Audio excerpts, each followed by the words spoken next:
Let's go.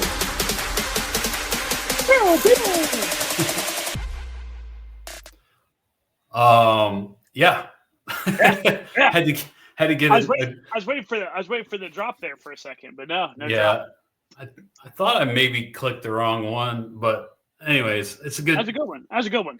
It's a good intro for this show because it is jam packed. I guess it's funny because like I was talking to you about Wednesday or Monday or Tuesday, like, hey, how much do we got to go over? And I'm like, oh, what a dumbass question. I feel a ton to go over. Like I was like, dude, like there is like, and like, it's not just FKTs. Yeah, like it's not just FKTs, dude. There's some like fucking cool ass races too. Yeah, totally. And we got a cool ass race coming up. That's right. That's right. This is going to be a huge weekend between two different events that we'll talk about later in the show. And then next weekend, the first weekend of October, it really gets real. We're making an appearance. That's right. That's right. Yeah. Fucking crashing the West Coast. So yeah. Will be the Ultra Running News Network is going on the road. Hitting the trails. Yeah. So we, as Johnny mentioned, we got some big news on the FKT front, specifically the Appalachian Trail. So we will go over that, and there was a lot of races over the weekend, and it's really unfortunate that we can't talk about them all because a lot of cool ones that I would like to get to, but we can't. But we have a big update on Kilian's project as well. Dude, crazy. Just crazy. And we already talked about this weekend, and also in the news we have another member of the 100 miler club. So Hundo. All right. Ready to jump into race results? All right, let's get it. All right. First race that we're going to look at is Tour de Geants. It's like one of the most established, like 200, it's a little over 200 milers. We talked about it last year. Mm-hmm. It's very technical, lots of climbing. It's 205 miles, around 78,000 feet of climbing in Italy. And it's a pretty high profile race, I would say, as far as 200 milers go. And it's pretty well known, and it's known to be hard as fuck. Yeah. But there was a course record set there this year. Richard Victor from France took down the course record that was set in 2023 by Franco Cole. And Richard Victor ran 66 hours and 8 minutes. God, I don't get it, man. I don't get it. That is, I mean, what's crazy is, like you said, like Tour is like it's technical, dude. Like it is technical, and to be able to do 266 hours is bonkers, but to do it on that course is that's insanity, dude. That is blistering. This is a course where a lot of sub elites end up dropping. I mean, I've known of runners that I know are very, very good runners that haven't made it through that race. So, so his record is 36 minutes faster than the previous record. And the women's race, Noor van der Veen from the Netherlands, she almost got the course record too. And she won the women's race in 79 hours and 34 minutes, becoming only the second woman ever to go under 80 hours. Current course record holder from last year is Katrina Hartmuth, a superstar. In 79 hours and 10 minutes. So Noor was just 24 minutes later than Katrina. And Katharina, sorry. Katharina. What's crazy is 24 minutes and or 30 some odd minutes for the guys on a 200 miler, dude. That's like, yeah. I mean, like, really, when you break it down, that's like maybe spending 3 more minutes at every aid station. You know what I mean? Like that's not wild. Or maybe you slept for 20 minutes at a couple of them where you could have slept for 15. You might have slept for a handful more minutes. Like I don't know, because if you're doing it in 60 hours, right? If you're doing it in 60 hours, you're covering 5 days. No. 24, 48 would be 4 days. You're into about 5 days. So they're probably sleeping like 3 times probably. They're probably taking 3 power naps, maybe 4 power naps. So yeah, like you said, like they might be taking 10-minute nap. Oh, dude, you're probably a 15-minute nap as opposed to a 10-minute nap or something weird like that. Yeah, like it's just a crazy how fast you can chew that. Think about the 66 hours. That's what, 3 days. So no, 66. No, 48 hours is 2 days. Yeah, 48. So yeah, it's just under 3, but still, you're probably sleeping twice. Yeah, you're probably sleeping twice, and they're probably like 90-minute power naps. Yeah. So like you accidentally, like, if it's 9-minute power naps, like instead of taking a 90-minute power nap, you fucked up and took like 105-minute power nap twice. Yeah. Like that's crazy. So no, it is.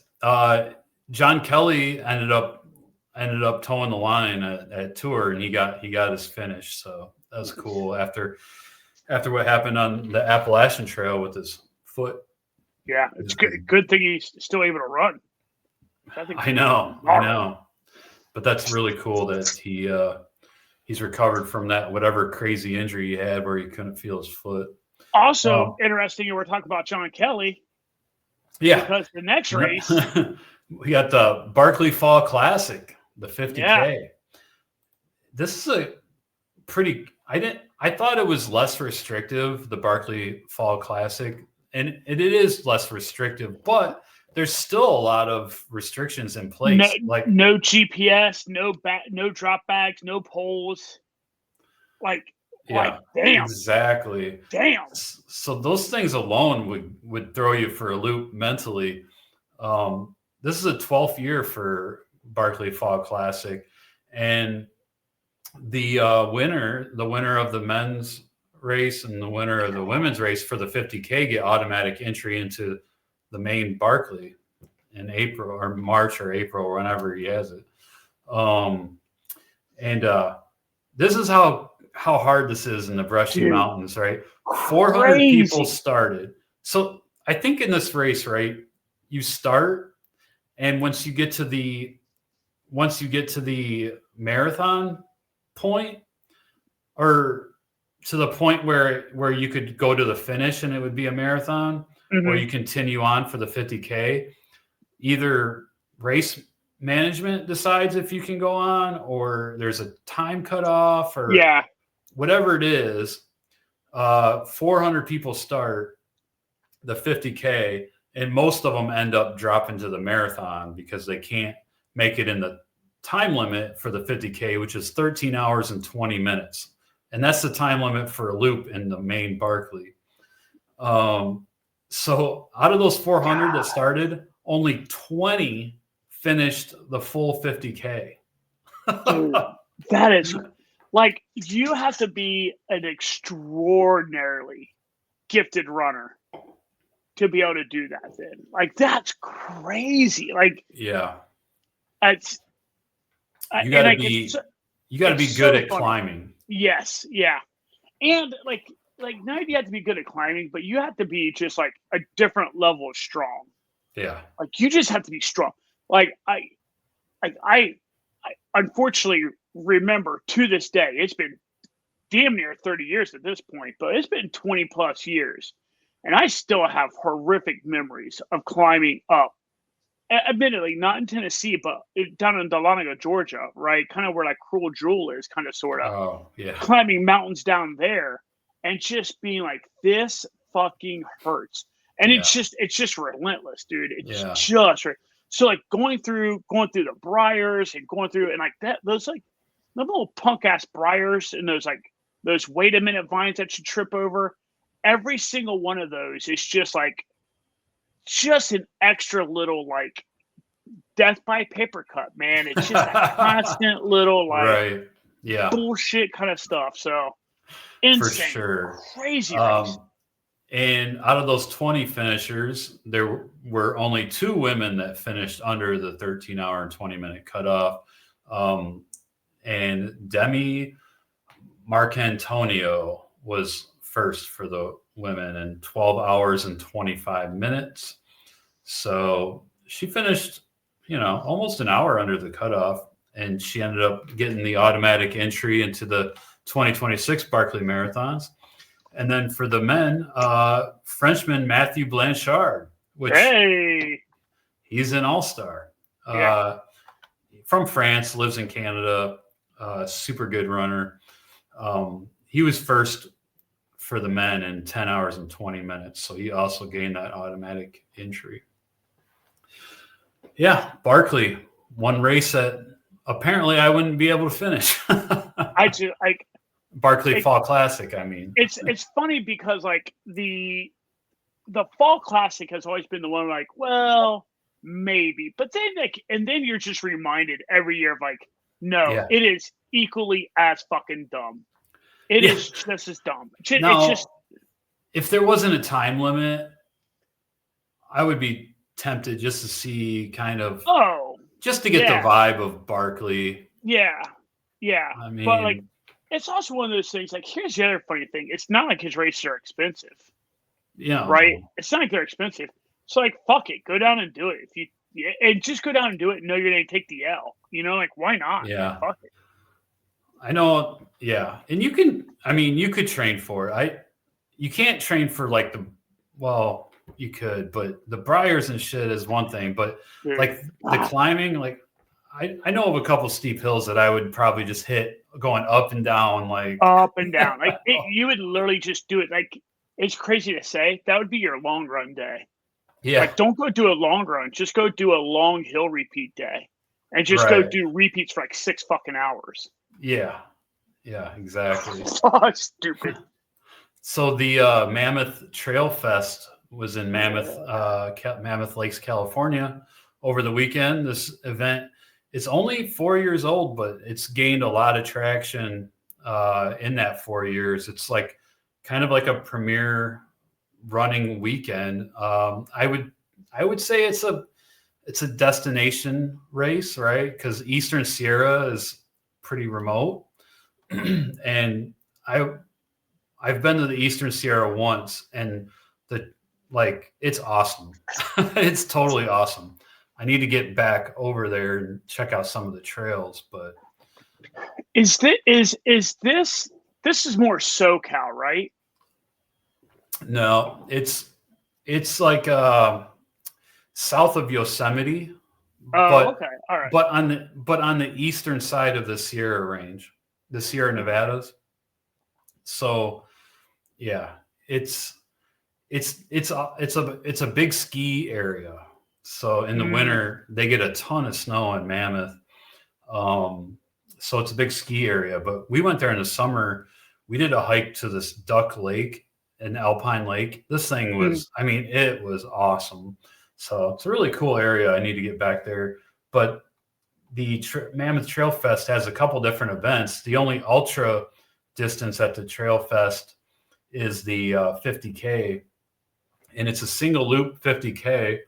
Has nearly 8,000 feet of vert, and it's at altitude. I mean, Mammoth is up there, and I'm pretty sure those races probably get up 10, 11, or 12,000 feet above sea level, I'm guessing.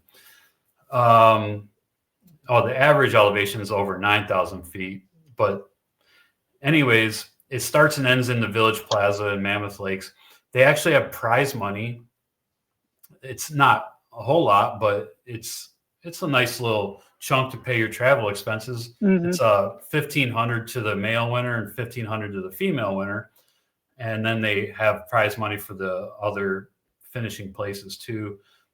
9,000 total altogether, and for the 50K. They call it California's highest race. Chad Hall won for the men in 4 hours and 7 minutes, which, again, how do you do that? I don't know. Wait, what was it? 4 hours and 7 minutes. Fuck me. Yeah. God. I will say, and like, listen, like that is ridiculous. I'm saying this as I'm looking at the topo because I went to their website and I have the topo pulled up. So Okay. I feel foolish saying this with the topo in my peripheral vision right now. It from every picture I've seen, it is not technical at all. Like it is Yeah, smooth. There's some it's nice trails, but yeah. in the Eastern Sierra there is a lot of technical trails too. So I don't know. Yeah. I mean, yeah, unless they're just not showing the technical trails. Everything they've shown has been pretty. Like, don't get me wrong, it's high enough in elevation. There's rocks and shit. yeah, but it's lots pretty of rocks, smooth. yeah. It's pretty smooth. But God bless, 4 hours. Holy smokes! No, and this is definitely one that I want to put on the radar. Yeah. You know, if I ever have like a later season bigger race or just to do it for fun. I mean, you know, it's this time of year in the Eastern Sierra is like, it's awesome. And then for the women, Clara Caspard won 5 hours and 3 minutes. So another awesome finishing time. Grindstone. Oh, go ahead. Did you happen to did you get the exact numbers of what the lowest elevation is and what the highest elevation is of this race, by the way? No, it just says average elevation over 9,000 feet. All right. So I'm looking at it. Lowest elevation is 8,071. Highest elevation, 10,982. Okay, so almost 11. You're just shy of 11. And Dude, depending on your watch, you might cheat and get you to 11 because it sounds like it's only 18 feet. The air is the oxygen's a little thin at 11,000. That is thin air. I personally feel like you can feel the change in the air at about that 8,000 mark. I get that 8,000, 8,500. For sure. For me, at least, right? Like, you can obviously feel it at 5,000. Like, you can feel it at a mile. But, like, for me, like, in my head, from what I can recall, that 8,000 mark is definitely the mark where you're like, oh shit, it's getting real. That's where the noticeable difference is. Yeah, at least for me. 5,000, you can get, you know, a heart rate pick up a little bit. Yeah. You can, you know, whatever. But yeah, you're right. I mean, you get up to 8,000, that's when you start to feel it. 10,000 is like, you gotta do some adaptation. Yeah, you gotta be careful at 10. Yeah. Very cool. Yeah, so Grindstone, which was bought out by UTMB. I know. And Grindstone used to be a hard rock qualifier, but it's not anymore. But Grindstone was this weekend. And let's take a look at the results. Let's see, there's a 100 miler. That's what we were going to look at. That's the flagship race. They ended up adding in 100K and a 50K and all that. But of course they did. UTMB. They just can't be happy with just having a dope ass 100 miler. Right. Squeeze every drop of blood out of the land. Yeah. So, okay, this is 2025. So Christopher Sobey won for the men 21:47. And for the women, Isabel Danforth 26:36. And by the way, this race starts at 6 p.m. And it's a Friday. Yeah, it's a Friday evening starter, isn't it? Yeah. That, let me tell you, well, that's what time UTMB also starts around that, like 6 p.m., 5:45 or 6 p.m. Like, the evening start is horrific. I did Kodiak, and the year that they decided, let's try it a 6 p.m. start. It was terrible. It was terrible because I got a full night's sleep the night before. That was the only good thing. But I'm still up at 7:30, 8 in the morning. And then I tried to take a nap like at 12, 1 o'clock. And of course you can't sleep. Yeah. Yeah. So you're basically up waiting a whole day to start running 100 miles like that. Yeah. And I prefer like, early morning start on Saturday. yeah. And Grindstone is a race that most mortals will hit 2 nights. Oh, for sure. For sure. Yeah. Like it ain't like oh, okay, that's cool. I'll get through the night nice and refreshed and be able to wrap it up, It's going to be dark twice. Yeah, like I'll be able to wrap it up at late evening, early night. Nah, fam, you are hitting the scary times a second time. Like you are hitting the scary hours. I thought that about Kodiak. I was hoping to be finished by like 11 midnight at the latest. Yeah. Ended up in at like 4 in the morning. Yeah, which is a really hard time, man, because like that means you went through the shit again, right? Like you went through like 1 o'clock, 2 o'clock, 2 o'clock, 3 o'clock are really rough hours, man. Like your body's all the way like, what the fuck are we doing? You know what I mean? Yeah, and it was this crazy ass climb at like mile 90 where it was like a loose gravel stone and the trail was about this wide. Yeah. and every time you would push off, like stone would go down. Stone would tumble down. Yeah. Poor Amy Love pacing me. She's behind me and I'm like spraying rocks everywhere. Like, all right. IMTUF was this weekend. This is another one of these races that's in the the mountain states. Like this one's in McCall, Idaho. It's like Idaho, Montana, Wyoming.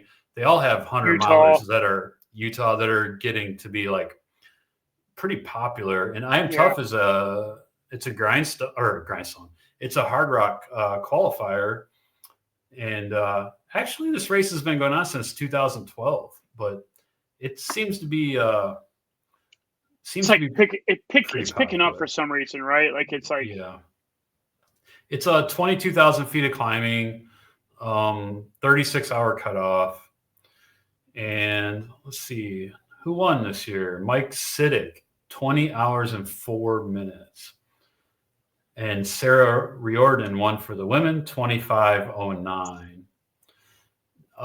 Carl Meltzer, the speed goat. He had some very interesting comments about IMTUF, and I just want to go over them. That was his first time running IMTUF, and he said, "What a gem! It's now in his top 3 greatest North American 100-mile courses. Damn! It's got plenty of vert, 21,000 according to his Casio. Plenty of junk. That's technical stuff, folks. Plenty of eye candy to keep him entertained. Guessing the surrounding mountains and stuff is pretty cool. He says he kind of regrets not running this one when he was in his prime. Jeffrey Humphrey marked this course exquisitely. He doesn't recall any 100-mile race marked that well. It was flawless. Damn. His only advice is to not take it lightly. He did not. He was just not in great shape due to his erratic summer, and he finished in 27 hours and 56 minutes for 29th place, which is still pretty awesome, dude. He says he guessed he'd run 28 hours, so he was right where he thought he'd be. He says he definitely suffered out there, but kept telling himself, just blink, it'll be over. Then it was over. So that's 100 miler number 91 in the books for Carl.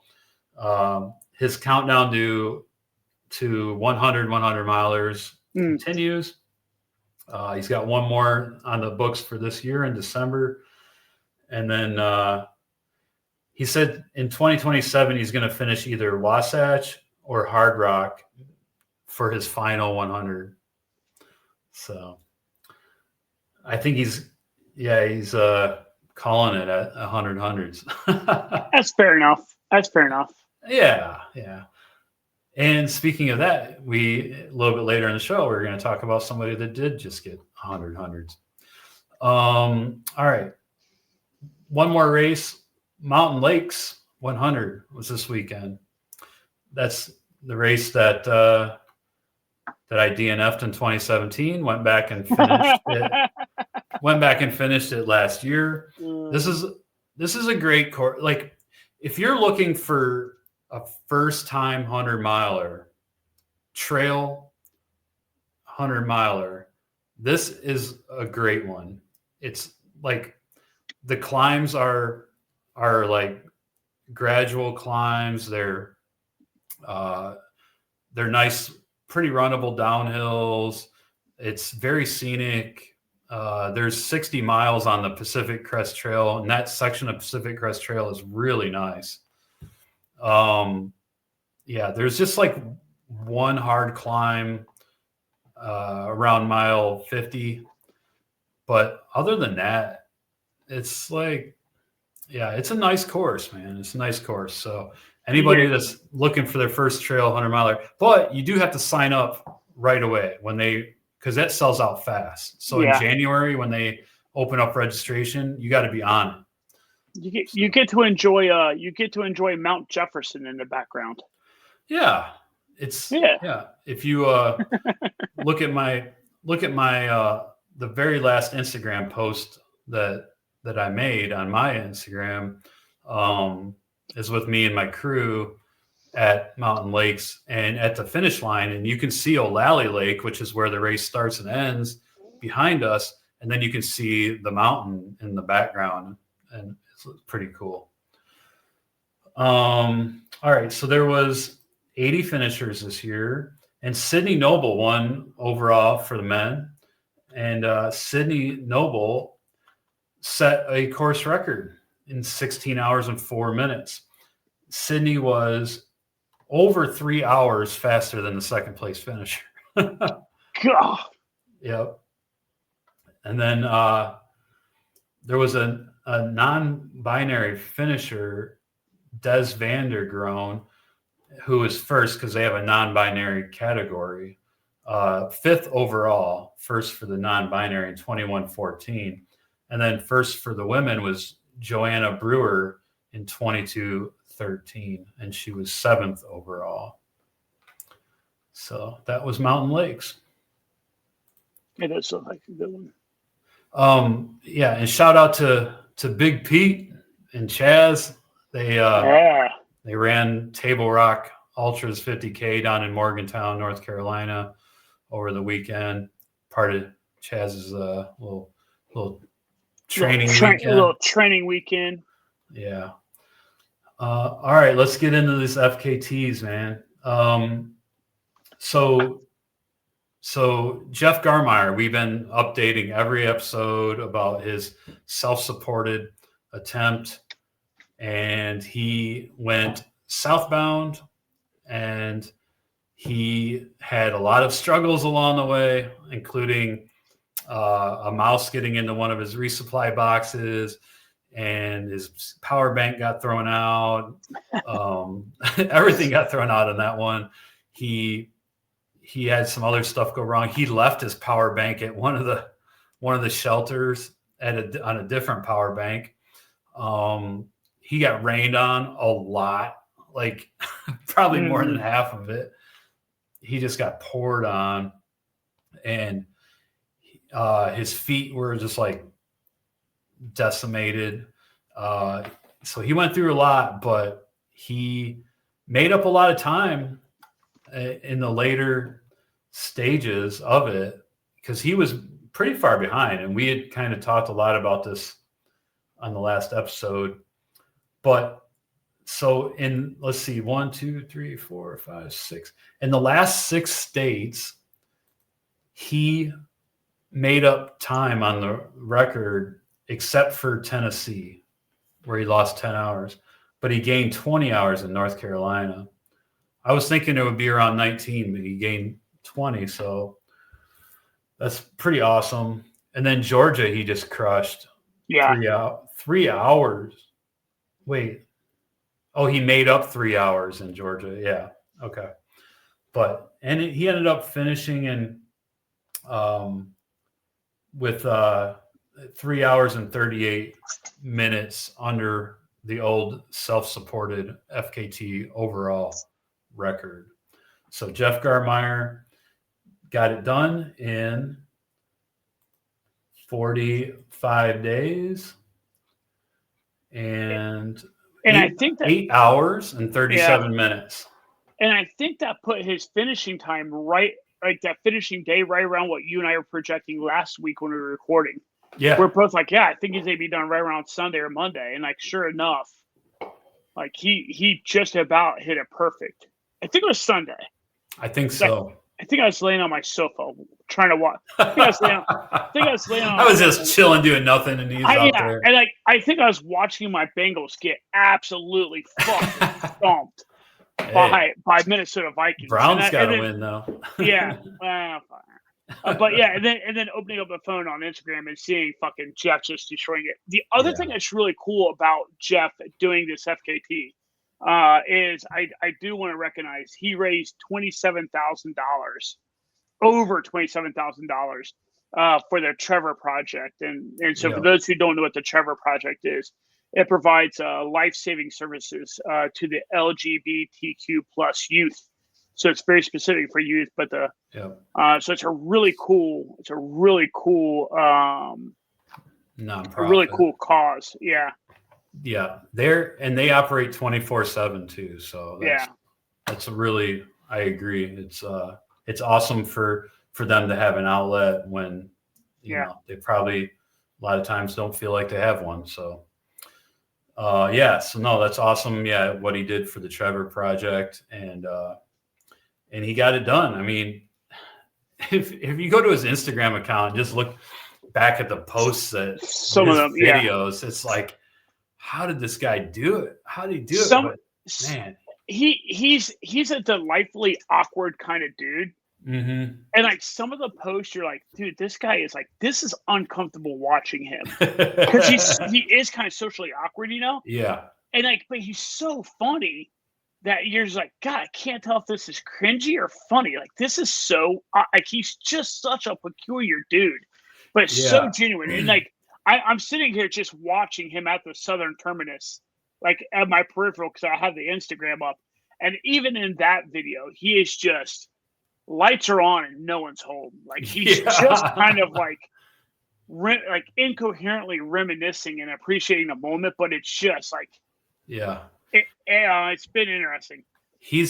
Go ahead. Oh, I was going to say the Trevor Project, him raising the money for the Trevor Project is a nice segue too. But if you have something else to say about Jeff.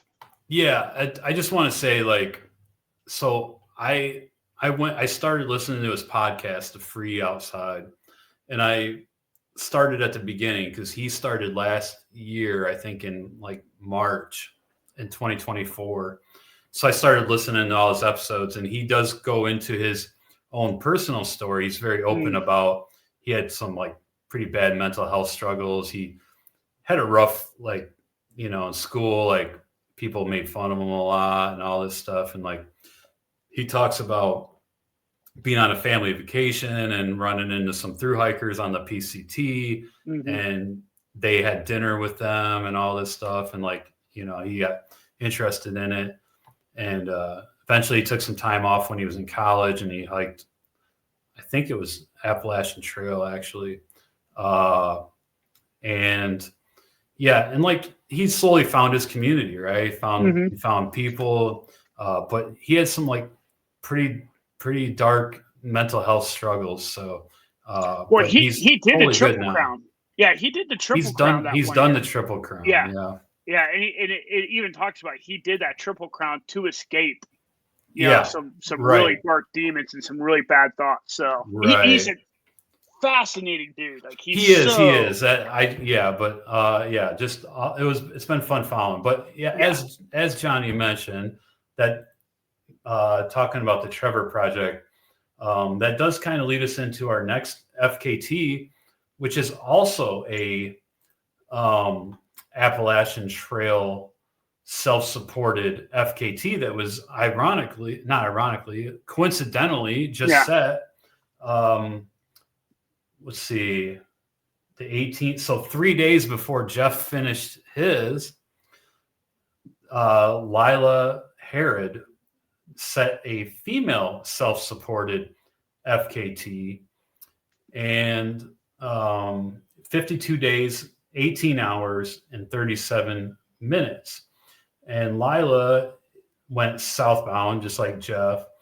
And Lyla is a trans woman, and Lyla is the first trans woman to hold an FKT on the Appalachian Trail or on any other premier route. That's as far as the person who posted. Actually, it was Lyla that posted that. Mm-hmm. So, yeah. So congrats, Lyla. We had 2 Appalachian Trail self-supported FKTs within 3 days of each other. The only thing that would have been so much of a chef's kiss, it would have been amazingly powerful had Jeff somehow caught her. Yeah. And they would have been able to finish that bad dude together. Yeah. You know what I mean? Like, I don't cool. want Lyla to have to slow down so Jeff can catch. But it would have been really amazing if Jeff would have got, Jeff would just been able to, 2 days is a massive amount. That's a huge, but such a really cool story. I do I love the serendipity of the fact that Jeff did that with, under the name of the Trevor Project. And then, a couple of days before, like you said, you have, you have her finishing, Lyla finishing it. It's just a cool story. Yeah, I agree. And this one, I will admit, it flew under the radar. Yeah. Because I, looking at Lyla's Instagram now, I see Lyla is very involved with, through hikes and things of this nature. I didn't really know of Lyla until now. So, or else we would have done updates on that as well. So, but anyway, so the Appalachian Trail has had some love here lately. Let's talk about Kilian's project. Let's share this update. So Kilian just blasted through Colorado's 14ers, right? And he let's see, he did it in 16 days. And 8 of those days he had rain. 261 total activity hours, 1,207 miles by bike and foot, 255,888 feet of climbing. And he did it. He summited 56 14ers in Colorado, the 56 accessible 14ers in Colorado. And he finished it all in 16 days. Then he jumped on his bike to ride to California. And I just saw his post today, and he already made it. Knocking out Cali's. He already made it. He went through, I don't know if I can find that. That's the Colorado recap. I don't know where I saw the post. Oh, right here. Desert ride. So 5 days, 4 states, and 900 miles of riding. It wasn't just a transition, but an adventure in its own right. From the mountains of Colorado to the foot of California's Sierra Nevada, the desert ride became a journey of its own. Kilian left Purgatory Flats with legs still buzzing from 16 days among Colorado summits, joined early on by a rotating cast of companions, Colorado local adventurer Scott Simmons, elite trail runner, half Asian Chris. Oh, that's Chris Myers, I think. And Gemma Oro, a former Spanish ski mountaineering teammate in friendship of more than 25 years. So the bike route twisted through Colorado's high canyons, passed briefly through New Mexico, brushed the red rocks of Arizona, and stretched into the endless Mojave.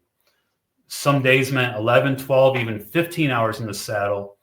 navigating headwinds, surprise rain, and desert heat that soared to 100 degrees.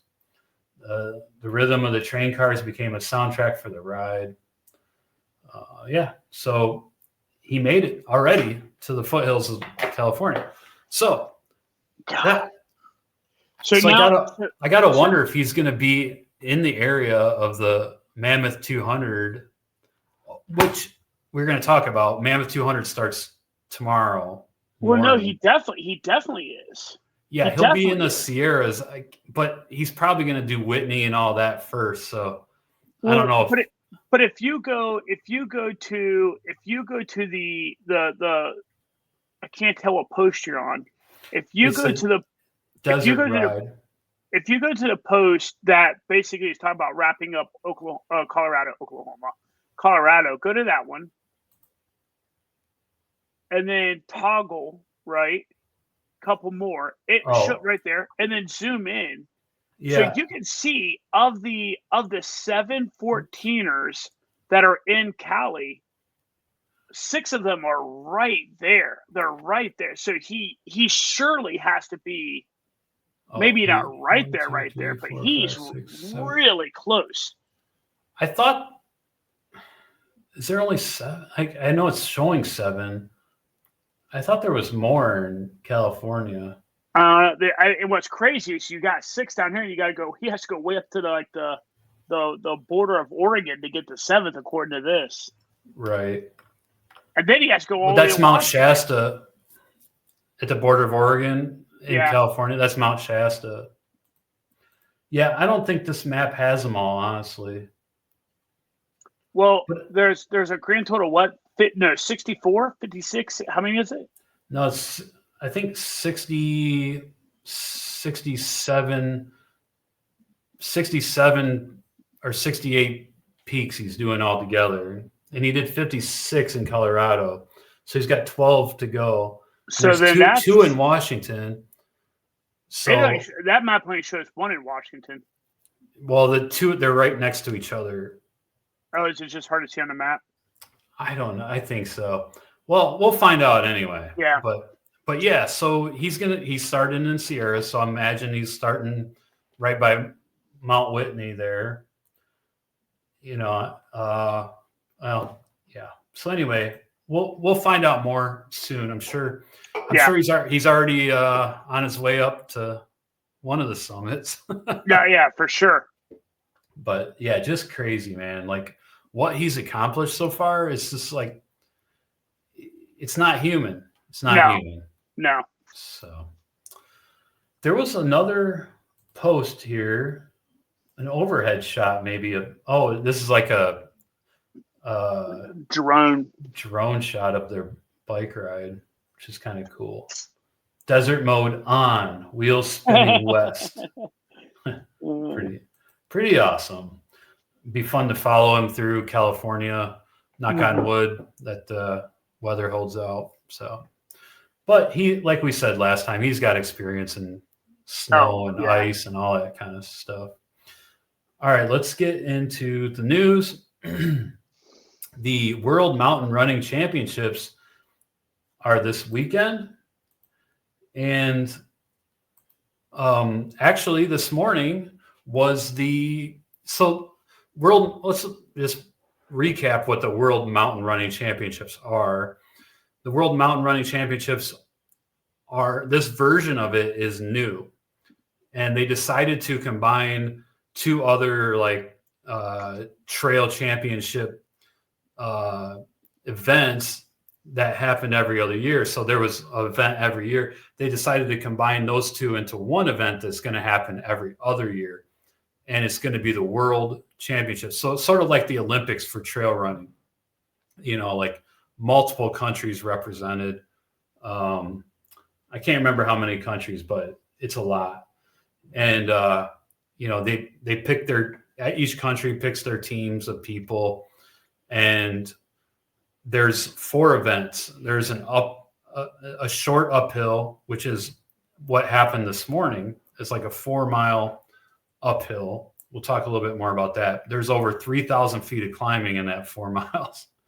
And then there's a short trail there's a short trail event that is 28 miles and 12,000 feet of climbing. There's a long trail event that's 50 miles and 18,700 feet of climbing. So like that's a crazy amount of climbing for both of those races. And then there's an up and downhill one, right? So it's like probably like an out and back. But like I said, this morning was the uphill race, and for the U.S., let's see here. Well, for the men, Remy Bonnet won the uphill race. Remy's from Switzerland. We talked about Remy a lot. And some of the other, like, he's like a really good short distance runner. And then two Kenyans, Richard Atuya and Patrick Kipnego, which he's in all those short trail races kicking ass, second and third. And then from the U.S., Christian Allen, who won the Broken Arrow vertical K or whatever, he finished fourth for the U.S. And then on the women's side, we actually had a U.S. runner podium, Anna Gibson. She got third. And then Nina Engelhard from Germany and Susanna Punky from Finland was first and second. So that was this morning. And then tomorrow is the short trail. The short By the trail way, race. Anna's picture is badass. Yeah. That is a cool picture, man. It's a badass picture for a badass chick. Yeah, I mean, like, that picture is just fucking awesome. Yeah. No, she's an awesome runner. She also did really well at the Broken Arrow races. So the short trail is tomorrow, and just looking through some of the top contenders for the short trail, and we have, let's see here,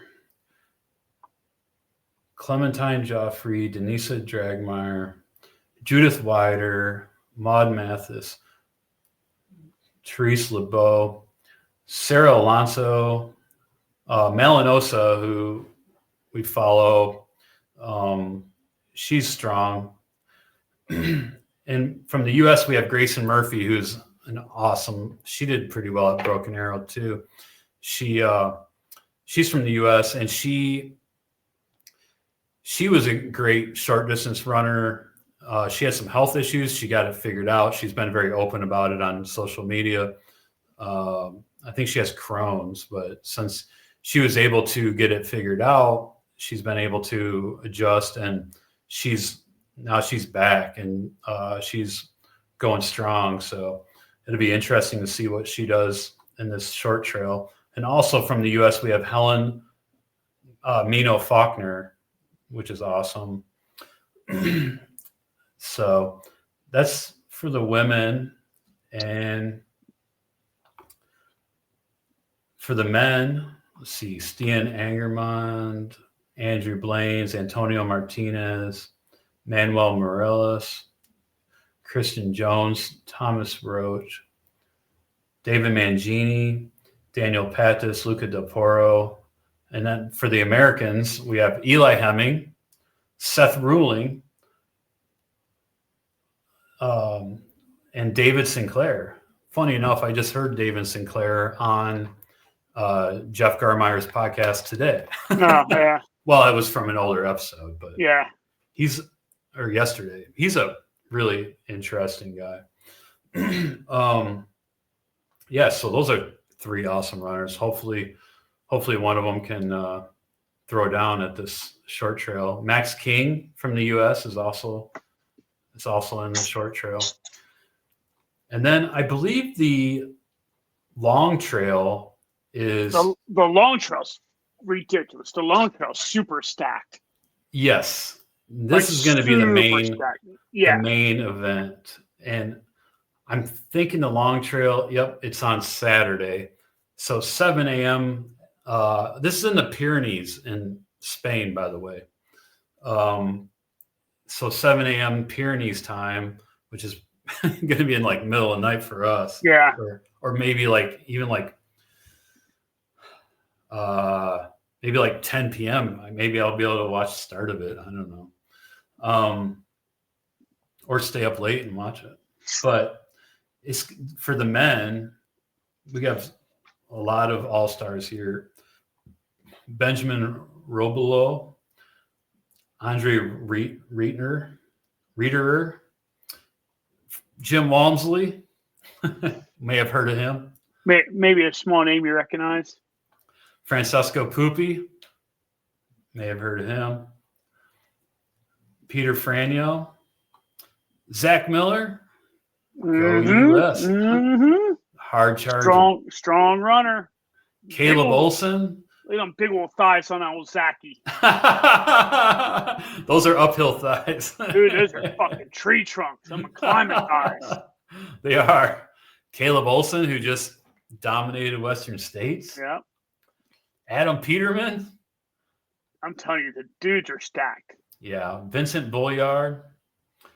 Baptiste Change. Peter Engdahl. Yeah. So I think the U.S. men have a real shot here. I think. Yeah. I'll tell you what, man. And like so, obviously now we'll talk about the women's long trail. The women's long trail is also pretty solid, dude. Like I always look when the one of the ways I always tell how deep a race is if I scroll down to the bottom of I Run Far's thing, and they're like, oh, and by the way, here's some other, potential top performers. And it's people like,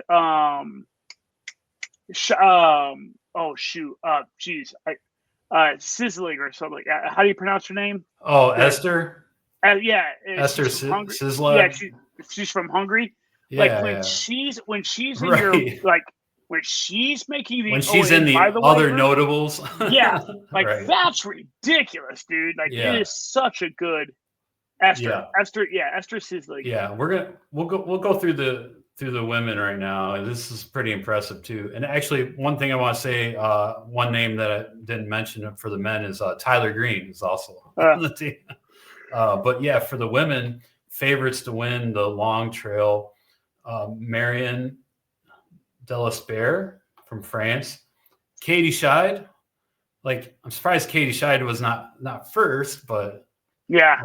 So we got Katie Scheid on running for the U.S. Anne-Lise Rousset-Seguroux from France. Martina Malarchik from Poland. Sylvia Nordskar from Norway. She just placed second at CCC a few weeks ago. Wonder if she'll be ready. I'm sure she will. Hillary Gerandi, Katrina Hartmuth from Germany. Oh wait, she withdrew. Yeah, she withdrew. Yeah, it's funny because I was looking at the teams that they had ranked, and like Germany was ranked as like the number 3 or 4 team, and like it knocks them down by Katrina having to withdraw. Yeah, I think she hurt her foot at UTMB. Ida Nielsen, Martina Valmosi, Jennifer Lichter for the U.S., Rosanna Bouchard, Allison Baca, Emily Schmitz, Gemma Arenas, Rose Lara, Esther, Lottie Brinks. What is the short trail and the long trail? What's the respective distances between the two? The long trail is 50 miles. Okay. And it has 18,700 feet of climbing. God bless. That is crazy. And the short trail, I know, it's sick. That 50 miler only has 3,000 less feet than IMTUF 100 miler. Yeah. That's bonkers, dude. These are like steep ass trails in the Pyrenees. Yeah. And then it's the short trail's 28 miles. Oh, it's not even an ultra. 12,000 12,000 feet to climb. Golly days, baby. Yeah. That's bonkers. Yep. So yeah, team. So for the U.S., we got Katie Shy, Jennifer Lichter, Allison Baca, Emily Schmitz, Shea Aquilano, and Claire Rhodes. So let's go. Let's go, men and women. Let's do it. Yeah. Represent. It'll be fun to follow that this weekend. Oh, I see what you're saying. Germany's got 2 scratches for the women. Yeah. So yeah, Team USA is looking pretty good for the men. Italy's got Francesco Pupi. Yeah, should be. Jack Scott. He's running. Interesting. He's usually like longer race specialist, but from Great Britain, from Scotland, I think, or the UK. All right. Well, we will be following that for sure.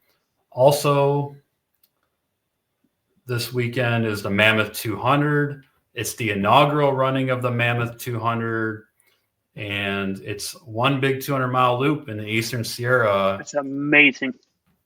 And there is quite a showdown on the women's side of this race.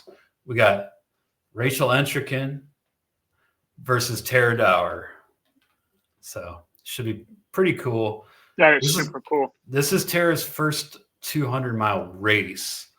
Now, she just did the Long Trail FKT, which I'm sure was really good training for this. You know, that's longer than this, and I don't think she really slept. So, and the terrain is probably much tougher on the Long Trail in Vermont than it is at Mammoth 200. Oh, the Long Trail is one of the most technical, oldest but most technical trails in the United States. Yeah, so. Yeah. Like this going to be like butter smooth compared to what she just ran. Right. Okay. And last news story we're going to talk about this week is Jess Mullen. She just became, I think, the 36th person to get 100-mile finishes. And I accidentally closed my screen share, so I'm pulling it back up here. There we go. What's interesting is I believe is she's the 36th ever, but what's wild is she's the 5th this year. They've been falling. They've been knocking them out. Yeah.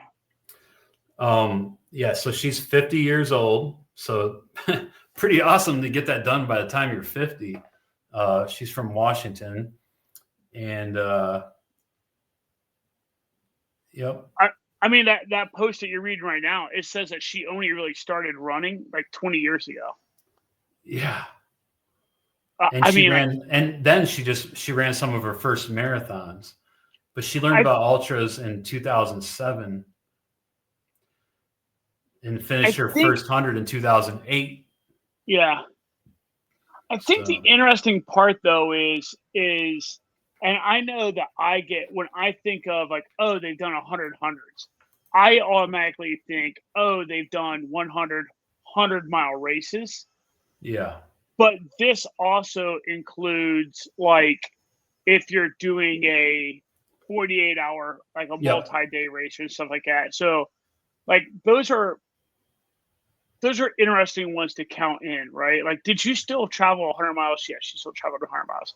But you also had like 48 hours to do it on like pretty smooth, usually pretty flat. You know what I mean? So like, yeah. I mean, like, it sounds ridiculous for me to sit here and like even begin this doing, but like it's just it is something that I find interesting. Like a good example is golly days, his name always slips my mind. Lives right here in Columbus, Ohio. But that's on the 100 list. Oh, Well, we got the names here. Yeah, just click on the next one. But like Frederick Davis? No. But when I think of him, like I know for a fact, that's a strong word. I am like 99.9% positive. Oh, Greg Trapp. Greg Trapp. I'm pretty positive all Greg Trapp's 100 milers are trail 100-mile races. Like he doesn't have any timed events in there. That dude is out busting out 100-mile races, and some of them extraordinarily hard. You know what I mean? Like, yeah, it's a crazy accomplishment, no matter what. But I won't see it. You know, I won't. Different people have different approaches for sure. Yeah, I thought there was some parameters around the timed events, like it had to be under like 30 some hours or something. I don't know. Yeah. Maybe not. I mean, I'm looking back through some of these, but it did say though that Jess Mullen, who just did it, had a mix of mountain races and also flatter loop courses. So yeah. I don't know, man. 100 times going 100 miles is 100 times insane. 100 times. 100 miles 100 times is crazy. I mean, I think I have like 7 or 8 finishes, and I feel like it's been a lifetime of it's an accomplishment I will not see. Like, let's be very fair. Like, let's be like, I will not. I have no ambitions for that. No, nor the wallet. I don't have the wallet for that. That too. Like that's crazy. Yeah. But yeah, congrats to Jess Mullen for becoming the 36th person in the world, by the way. If you go to ultrarunningshistory.com and do a search for 100 times 100 milers, it's got the history of it. It's got all the people and it, has a little write-up about each person. It's really cool. Davey Crockett, shout out. He is the man. He's a legend. And he manages the Ultra Running Hall of Fame. Yeah. That he took over at a certain point, but the Ultra Running Hall of Fame's been going for decades. And he's running it like a champ. And he keeps track of all this history. And his podcast goes back into history, even like back into the 1800s. So it's crazy just to go to every time. Here's what's funny is every time I get reintroduced to Davy Crockett, if you will, it's almost always because there's been a new 100, right, that hits. Thus, you go to Davy Crockett's website, and then you start, like, every single time I do it, then you start reading about these races back in, like, the 1800s, like you're talking about, early 1900s, where, like, the pedestrianism. They are walking across Kansas and crazy shit like that. You're like, dude. Or fuck. What's even crazier is the Madison Square Garden, like places like that would be packed with people for like 6-day races. Yeah. And they would just walk around the track, and everybody in there would be gambling. They'd be smoking cigars. The whole place would be a big haze of smoke. And like, there's people just walking around track. It's just like Davy Crockett's website is fascinating, man. It's just wild, the stuff that's in there. Yeah, and he's another one who I started listening to his podcast from episode 1, and when I was driving a lot for my job, and sometimes it's like pretty boring stuff to get through, but sometimes it's so fascinating. And then I got a different position in my company, so I'm not driving as much anymore, and I stopped listening to it at a certain point. But I'd like to pick that podcast back up again because he's just got so much information I can't even believe. Yeah, it's crazy. Yeah. All right, you ready to get into the three T's? I like this 3 T's. This is a good one. All right, we're going a little bit off script here. Tips, tricks, thoughts. This is more of a thoughts. More of a thought, yeah. Tips, tricks, and thoughts. And it's kind of between Johnny and myself, and we're going to talk about what our best ultra race performance was. And It could be any ultra distance race, and why. So I guess you could get tips and tricks from the why. So, do you have one in mind?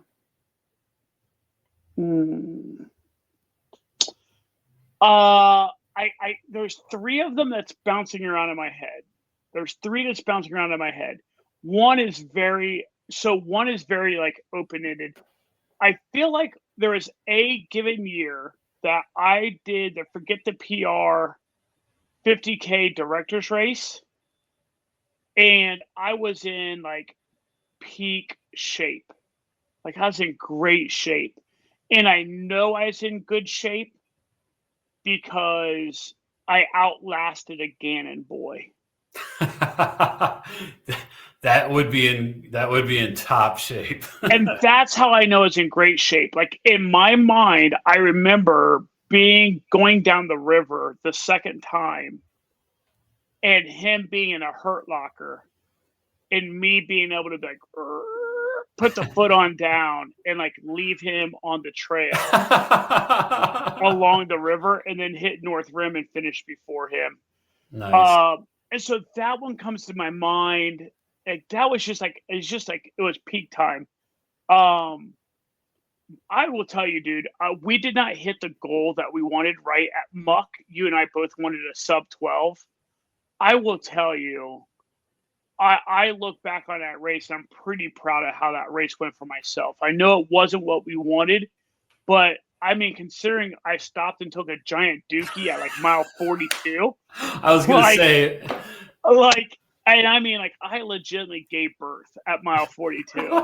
And like, we still ran that in a pretty respectable time, I believe. Yeah. Yeah. You know what I mean? Yeah. So that one, but I think that those two are good. I think the Muck one is number 3 for me. The Forget the PR one is probably number 2 for me. But I think the one that I look back on, I'm like, damn, dude, I did pretty good on that. Is Rim to River. It's the last 100 it was the last 100 I completed. And I remember no pacers, no headphones, no nothing. I remember getting to mile 28 and like having to wait for Chaz, Ronnie, and Pete to show up. Like legitimately destroyed the pace that I thought I was going to be at and got to like, I think mile 28, like a good several minutes ahead of them, and was like, what the fuck, did I fuck up? You know what I mean? And then, and then I don't think I saw them again until mile 50, 56 to be exact, because of the way that race is designed. And even when I saw them at 56, I was like, I'm tired, I'm cold.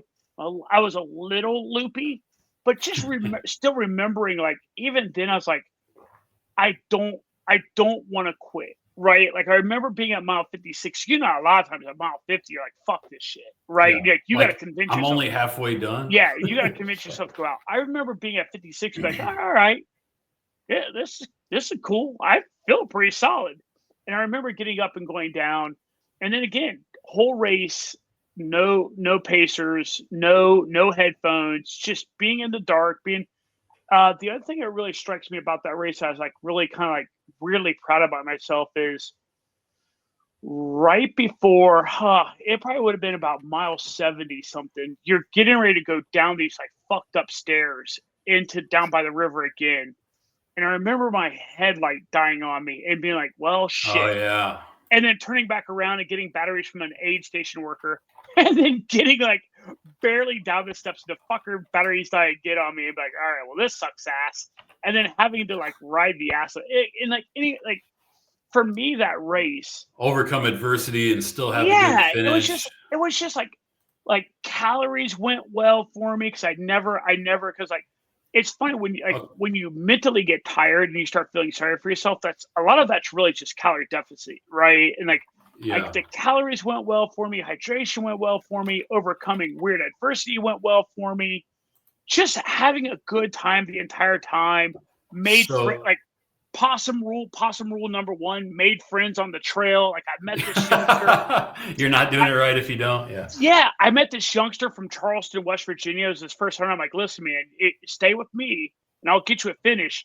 You're not going to, you're not going to mow down. You're not going to mow down the course, but I'll get you a, just like, I remember that, and like, it just like being so comfortable with my finishing time that I was like, fuck it, and like knew that I could like lollygag the last like 14 miles in. Like, I literally fucked off the last 14 miles in because I knew I full on ass sat at like mile 86 and just enjoyed a breakfast. Yeah. You know what I mean? And like, I know I drove the guys crazy about that because when I got up to the top of the hill again, they're like, what the fuck? I'm like, I had breakfast down at the last aid station, you know? I mean, like, so I would say that one, like, I look back on it and I'm really content, really happy with the way that race went for myself.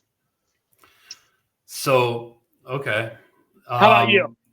I was going to say, like, I think in a future episode, we were going to do this again, but we were going to do like the race where everything just kind of seemed to go right. Not necessarily best performance. So you might have a repeat. Yeah.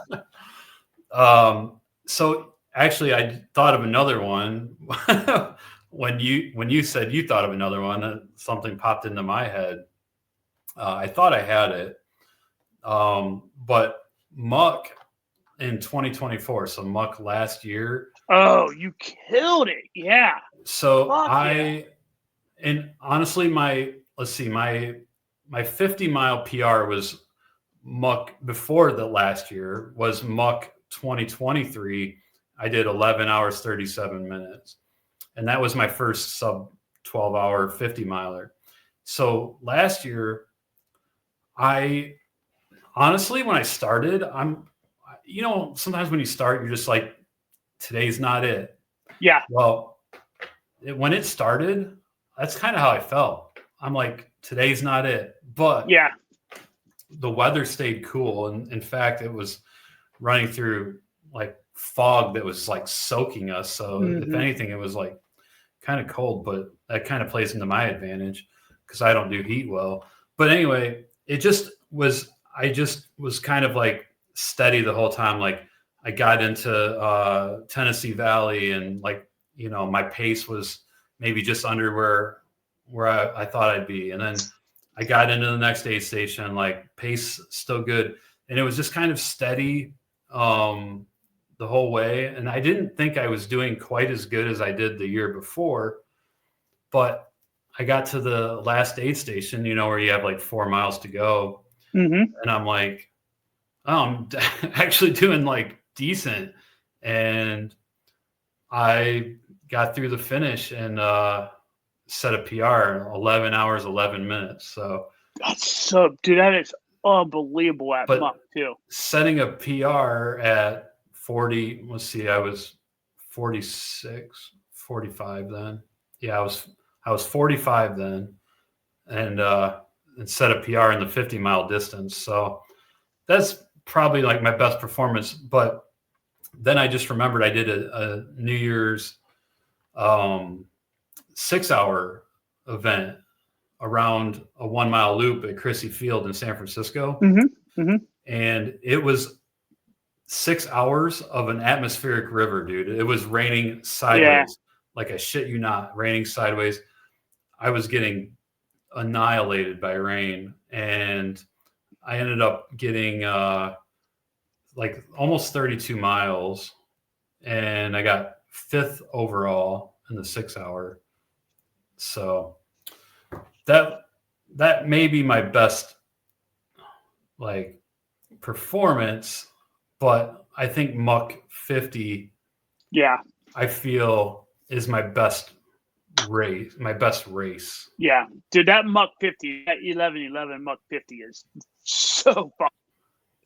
That's so good. Yeah. So it was just one of those where I just didn't feel like I was doing awesome the whole time. I just kept putting calories in and kept filling up my water and kept just chugging along. anyway, yeah, and I have some other ideas. Like I said, we're going to talk about the race where everything went right, and then we're going to talk about most memorable finish. So let's set us up for a couple more episodes. Nice. I like it. You can start thinking about that.